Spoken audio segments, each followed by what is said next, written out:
Good morning, students. Welcome to pathology class, the first digital class, in fact.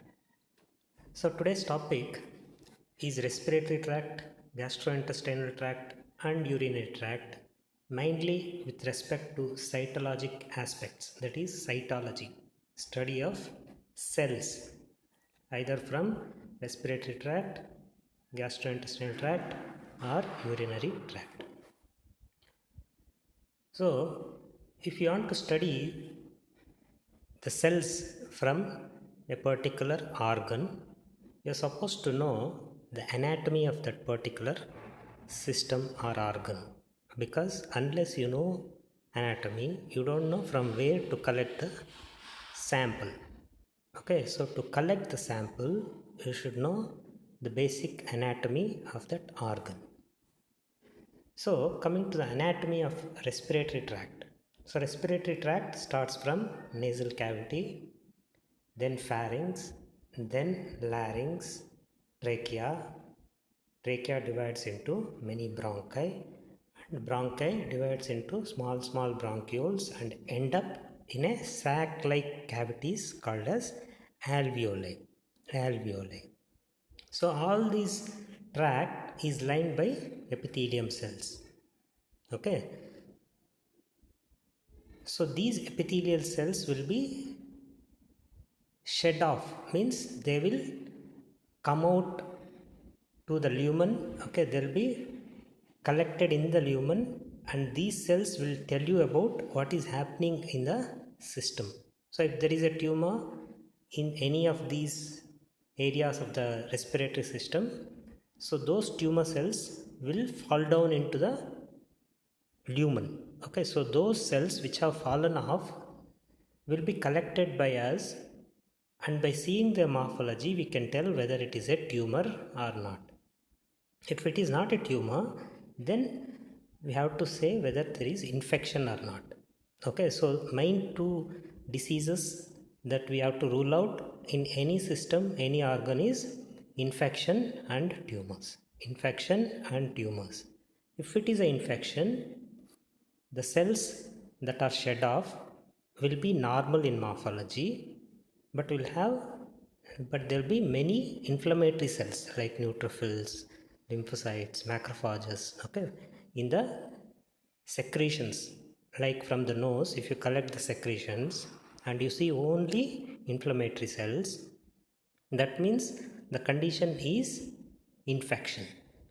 If you see any abnormal cells but less of inflammatory cells, that means it is a tumor. Okay, so that is the importance of cytology. So next, coming to anatomy of gastrointestinal tract. So gastrointestinal tract starts from mouth, esophagus, stomach, duodenum, all small intestine, large intestine, rectum, and ends with anum. Okay, so the collection of sample here is easy from anus or from the mouth. Otherwise, if you have to collect samples from the mouth, intestine, or the esophagus, you have to use endoscopes. Endoscope, which is a fiber, a tube-like instrument which will be introduced into the esophagus or the intestines, either through the mouth or through the anal cavity. The next is urinary tract. Urinary tract starts with kidneys, then ureters, then bladder, and ends with urethra. You can see the left side, the urethra is short, it is a female urethra. So right side also is a female urethra, but it is showing sagittal section. Sagittal section, where you can also see first the bladder. Behind the bladder there is uterus and vagina. Behind uterus and vagina there is rectum and anal cavity. So in case of urinary tract, the sample that we usually collect is urine. So if there is any tumor anywhere in the kidney, ureter, or the bladder, so those tumor cells will be falling off into urine, shed into urine, and the urine which we collect, if we process it, that is centrifuge it and look for the cells, then we can identify whether it is tumor or not. So this is again showing you the relation between different organs in the pelvic region. Left side is the female, right side is the male. So male, you can see because of the penis, the urethra is longer in case of males. So coming to sample collection, urinary tract, the main commonly collected sample is urine. Okay, so what you should know about urine collection is morning urine sample is the best because there is overnight collection of urine in the urinary tract, and also if there is any infections, okay, there will be growth of the bacteria, and so it is the best specimen. And also midstream urine is important if we are trying to send the sample for culture and sensitivity. So remember, when you send a sample to pathology, okay, in pathology we are trying to look for the cells present in the sample, whereas in case of microbiology they are trying to find out which microorganism is present in the sample. Okay, so we centrifuge in pathology, whichever the sample get in cytology like fluids, we centrifuge the sample and collect the cells which settle down. Okay, whereas in microbiology they need not centrifuge it, they'll only use the sample to grow the bacteria in the cultures. So in females, one thing that should be remembered during urine collection is that the labia should be separated. Labia should be separated so that there is no contamination. Next, coming to respiratory tract. The most common sample collected is sputum. Okay, so sputum can be collected by coughing into the container.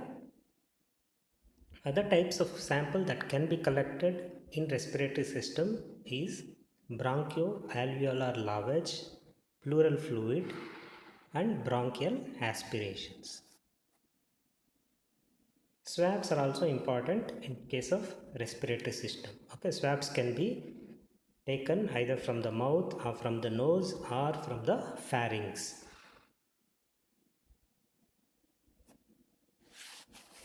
So what is bronchoalveolar lavage?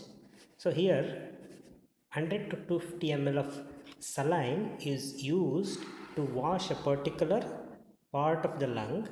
Okay, so when you wash that particular part of the lung, that fluid will collect all the cells which are shed out from the epithelium, and these cells can be used to study whether there is any abnormal growth or if there is any infection. So in case of gastrointestinal tract, one more important sample is stool. Okay, stool is collected, and you should always remember any specimen collected should reach the laboratory immediately.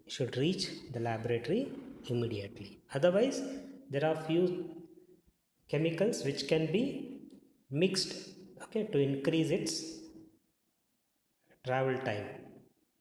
Example, buffered glycerol, which can be added to the stool.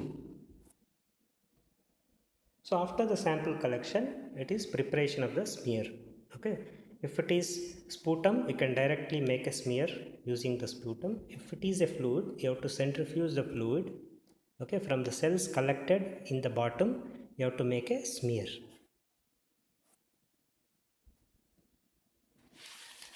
So why we are doing all this? We are doing all this to find out what type of disease is the patient suffering. Okay, as I already told you, so disease can be an infection or it can be a tumor. If it is an infection, as I already told you, there will be normal epithelial cells, normal looking epithelial cells, and more number of neutrophils or lymphocytes or macrophages. Okay, any WBCs. Okay, so if that is not the case, then what can be seen is abnormal epithelial cells. Okay, if there are more epithelial cells and abnormal features, then it will be a tumor. If it is a tumor, you have to differentiate between benign and malignant tumor. So what are the features of a benign and malignant? I have already told you in the previous classes the difference between benign tumors and malignant tumors. Again, to reinforce, okay, so please recollect the differences. Benign tumors have well differentiated cells. That means the cells which resemble the normal cells, okay, that is called as well differentiated. Whereas malignant cells will have poorly differentiated cells. Okay, poorly differentiation means anaplasia, sorry. Okay, and the cells in benign tumors will be uniform in size and shape, whereas in malignant tumors the cells will have variation in size and shape, and that is called as pleomorphism. Benign tumors are well circumscribed. That means borders are well circumscribed. You can see the well borders. Okay, you can easily see the borders which will differentiate it from the normal tissue. Sometimes it can even have a capsule around the tumor, whereas in malignant tumors it is uncapsulated, and the tumor will have irregular borders. Tumor will have irregular borders which are even infiltrating locally, okay, spreading locally. Mitotic figures are less in benign tumors, more in malignant tumors. Nucleoli will not be appreciated in benign tumors, but nucleoli can be easily appreciated in malignant tumors. You can see invasion into the vessels in case of malignant tumors. Okay, and one more important thing is basement membrane. Basement membrane, okay, will be present below the epithelium. If the basement membrane is intact, that means it is benign. If the basement membrane is damaged and the tumor cells are going inside, then it is called as malignant. So same table, a different way of writing it. And the difference between benign and tumor here is described in picturesque manner. Okay, so the difference was made out as a tabular format in the previous slide, whereas in this slide you are seeing the same difference between benign and malignant tumor in a picturesque manner. Okay, that is in the form of a picture. So you can see the left side, the tumor is capsulated. You can see that blue line around the tumor. Okay, it is a capsulated tumor. That means tumor is well circumscribed. Borders are well made out. You can also see the cells present outside the blue line are similar to the cells present within that blue line. That means the cells in the benign tumor are well differentiated. That means the cells resemble the normal cells of the organ. Whereas in case of malignant tumor, that is the right side, you can see the cells of the tumor are having various sizes and shapes compared to the normal cells which are present surrounding. Okay, so that is called as pleomorphism. So one more thing that you can see in malignant tumor is the borders are not well made out. Okay, that means borders are irregular. This is one more picture showing you the infiltration, local infiltration of the malignant tumor. You can see in the malignant tumor, the basement membrane or the capsule is damaged and the tumor cells are invading the surrounding tissue. Again, the same thing being depicted in a different form.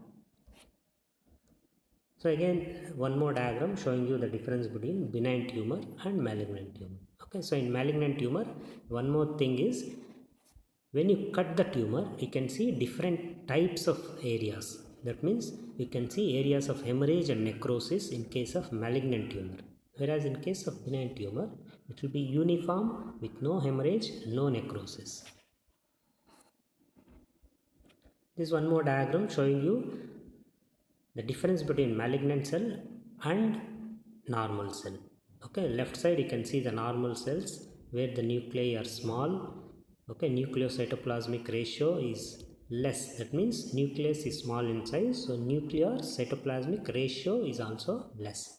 Whereas the cancer cells, you can see the nuclear sizes are large, nuclei looks darker, blue color, irregular boundaries, increased mitosis. You can see the second column, the second row, second column, where you can see the mitosis. Now coming to urine cytology. Okay, as I already told you, the cytology we are trying to make out whether there is a tumor or not. If there is no tumor, is it a infection? Okay, so urine cytology, again, the role is to detect high grade tumors and to detect carcinoma in situ. So this diagram showing you benign cells and malignant cells. Can you tell me there are three group of cells, okay, which group of cell is benign, which group of cells are malignant? Just look at the diagram and try. Okay, so what about the left side of the cells? The cells are large, small nucleus, more cytoplasm, so they are benign. Okay, benign because small nucleus, more cytoplasm. Okay, then coming to central group of cells. You can see the central group of cells. The nuclei are dark, very blue, and they're trying to overlap. Nucleocytoplasmic ratio is very high, that means nucleus is large. Okay, so these are malignant cells. Whereas the right side, okay, rightmost group of cells, you can see the layer of cells, but all the cells are uniformly distributed. Size of the cells is also uniform. Only thing is this number of cells is more. Okay, so it is a benign condition because cells are looking benign. Okay, cells are uniform, nuclei is round, uniform, lightly stained nucleus, no nucleoli, no mitosis. So all this will favor it to be a benign condition. Respiratory cytology, again, as I have told you, you have to look for neoplasm, or minor role is to look for the infections. So as I have told you, in case of infections, there will be inflammatory cells. So what are the inflammatory cells? Either they are neutrophils, lymphocytes, plasma cells, eosinophils, or macrophages. Okay. So you already seen the peripheral smear, and you also know how to differentiate different WBCs. Okay, so you should know. If you don't know, read, okay, and know how to differentiate a neutrophil. That means what is the morphology of a neutrophil, what is the morphology of lymphocyte, eosinophil. It's very important.